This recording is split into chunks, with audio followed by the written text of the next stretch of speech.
Hey everyone, Andre here again. We are having another conversation with our instructors for the motion graphics training program, Motion Maestro. Today, we're talking to Robbie Patton. He is a skilled video editor and cinematographer and video production artist. We're extremely happy that he was able to leverage his knowledge and skills to teach a portion of our motion graphics training program. Now, you might be wondering, why do we have a motion graphics training program that includes cinematography and video editing? Isn't that an editor's job? Well, one way and one important facet of the Motion Maestro program is that we teach skills that are not necessarily exactly in the write-up of what a motion designer does, but are complementary skills and knowledge bases of adjacent responsibilities like video editing and cinematography, so that the students and professionals that we produce at Jumpstart are truly equipped to enter any job that they apply for. So please enjoy this conversation with Robbie and enjoy the level of effort that he put into this class. Take care, and we'll see you on the other side. All right, Robbie, thank you for being willing to let me record you and talk about things. Yeah, man, absolutely. I'm pretty excited about this Jumpstart Motion Maestro program. I was really ecstatic that you agreed to teach this portion on kind of filmmaking and editing. So, to give the students and also people that might be potentially considering becoming a student for the program, I just wanted to talk about you and, your background in this field, and then also we can chat about the class itself. Yeah, I've always loved film.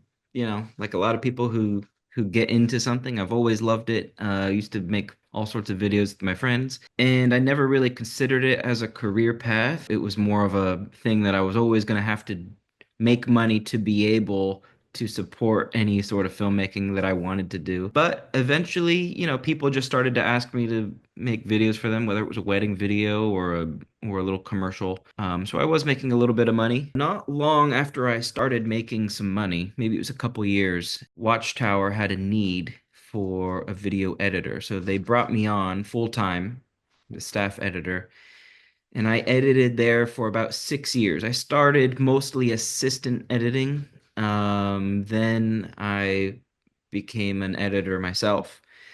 Did many little short films, documentary and dramatic. Um, I did music videos. And over the years, then of course, you get to work on more and more challenging things. So I've worked on just about every genre that Watchtower works on. So that was a great experience. In 2022, I left there and continued filmmaking. I was editing and also started a production company.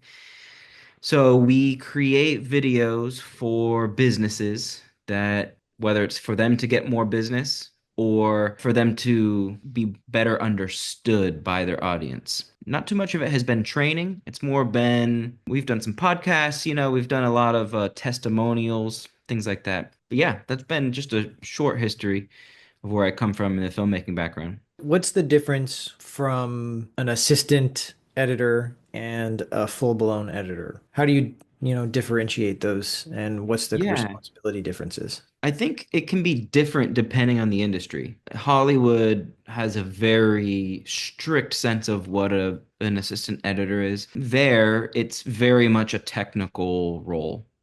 It's sort of like a secretary, but you're some of it includes being a secretary for video editing footage.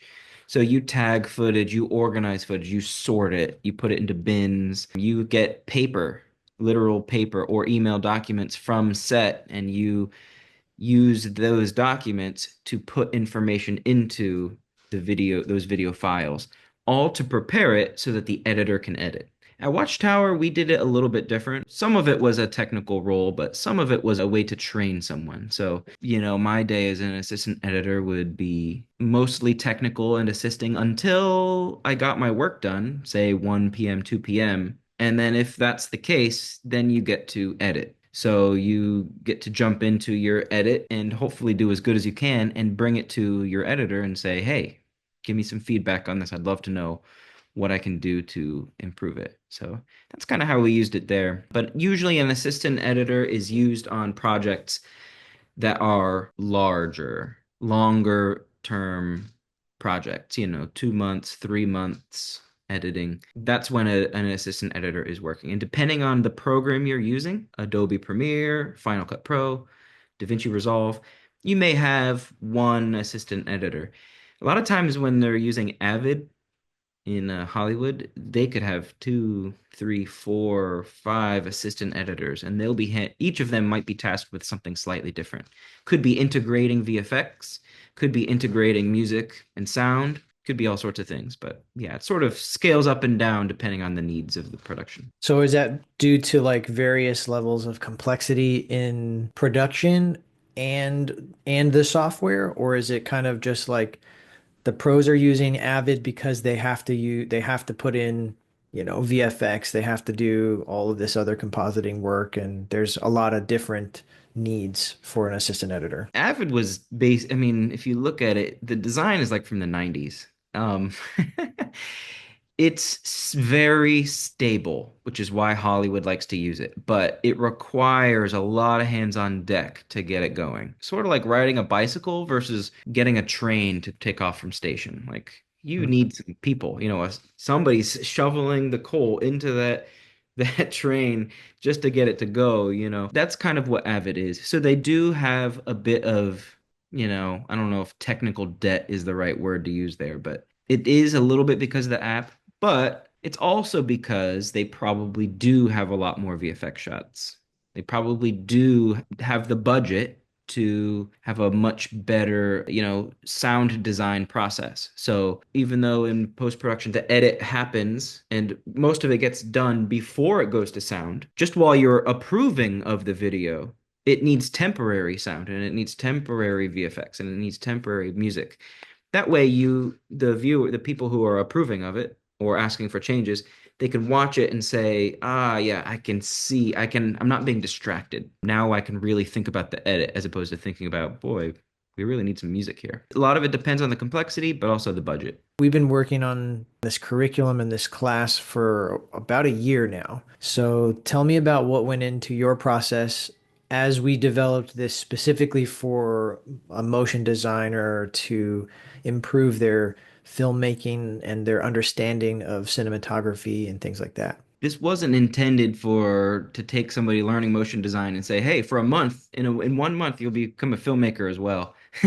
It's more intended to just help the motion designer to be able to communicate well with a filmmaker, because oftentimes you will need to. In the process, you are going to also learn to think like a filmmaker. So there's design principles that you would learn if you only took classes on design and motion design that will help you a lot.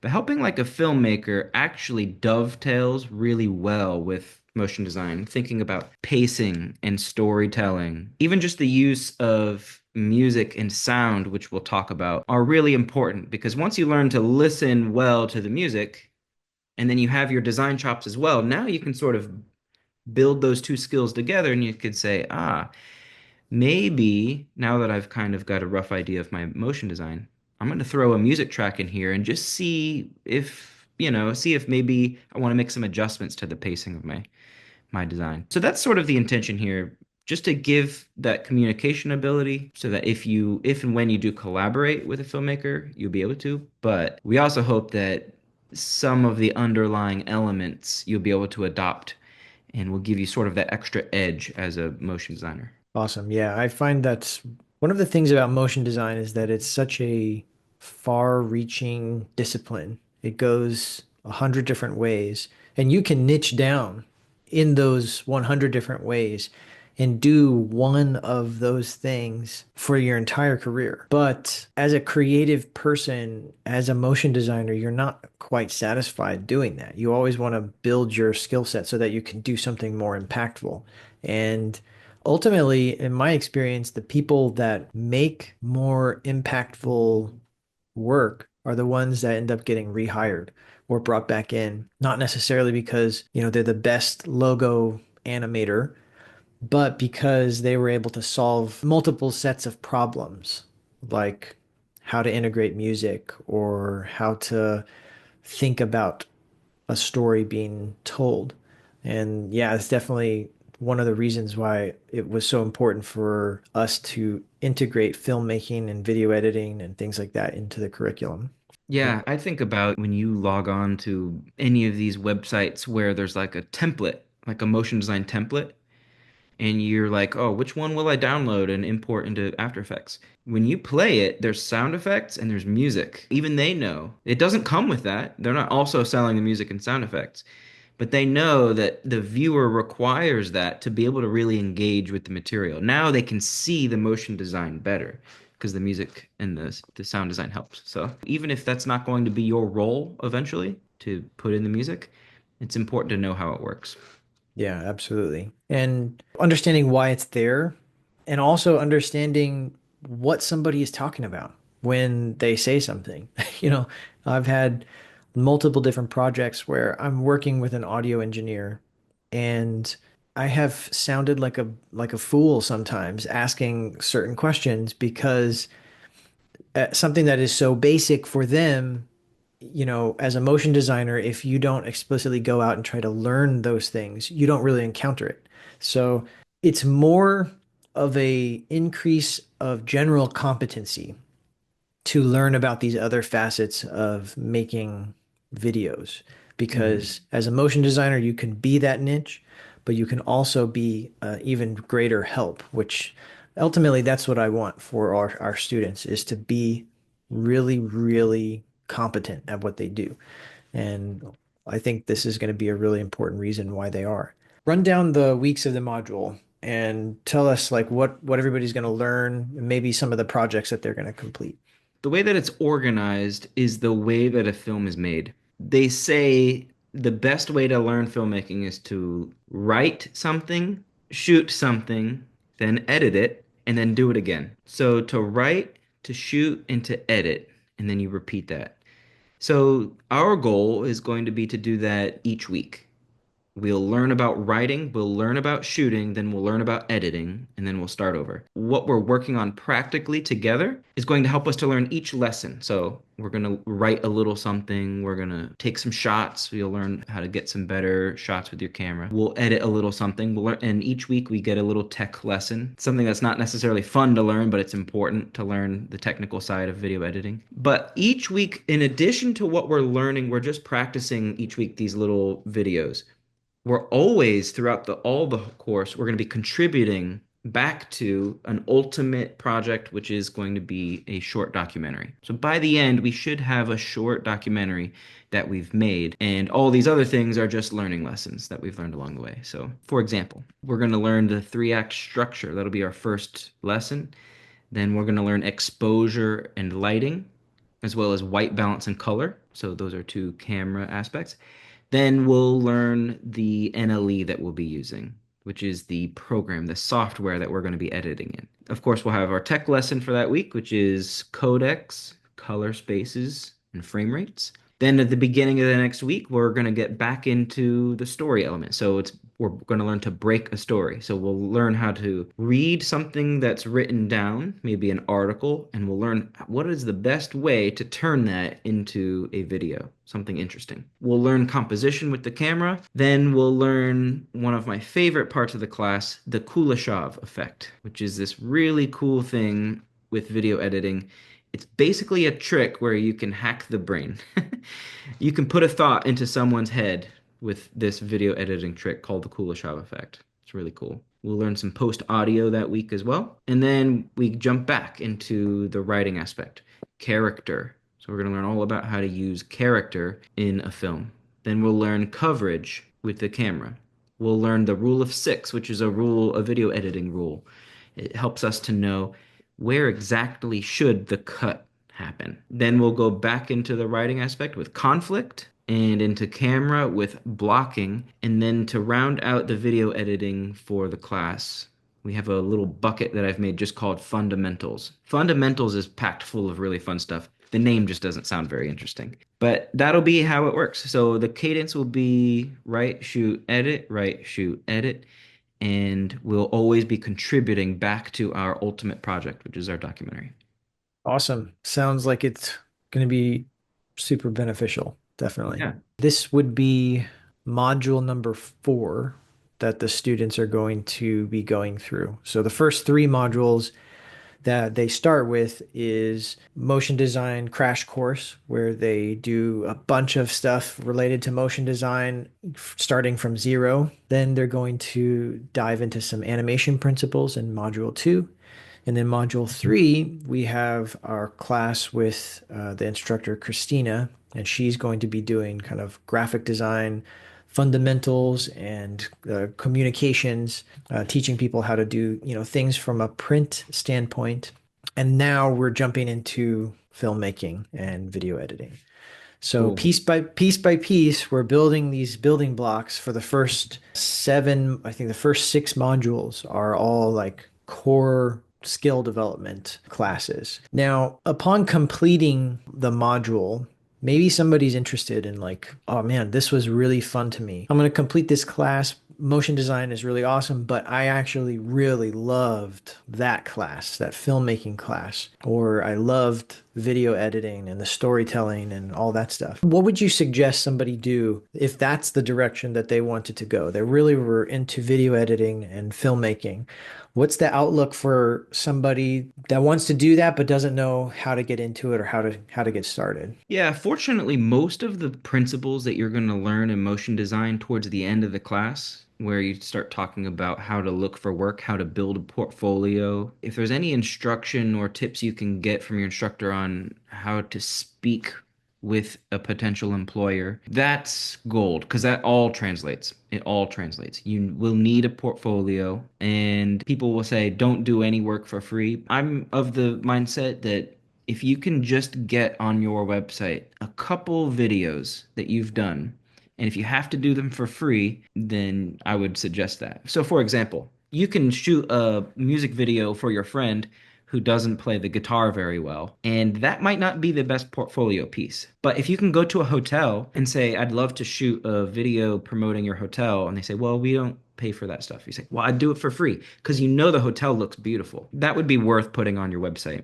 Then, if you want to be an editor, then you would want to reach out to video producers. If you're a video producer, you'd probably want to start to look for local companies that need help with video. It could be for their website or for their social media. Some businesses need to use video in their sales meetings. Reach out locally and say, hey, I'm a filmmaker. Here's what I do. And just tell them your price.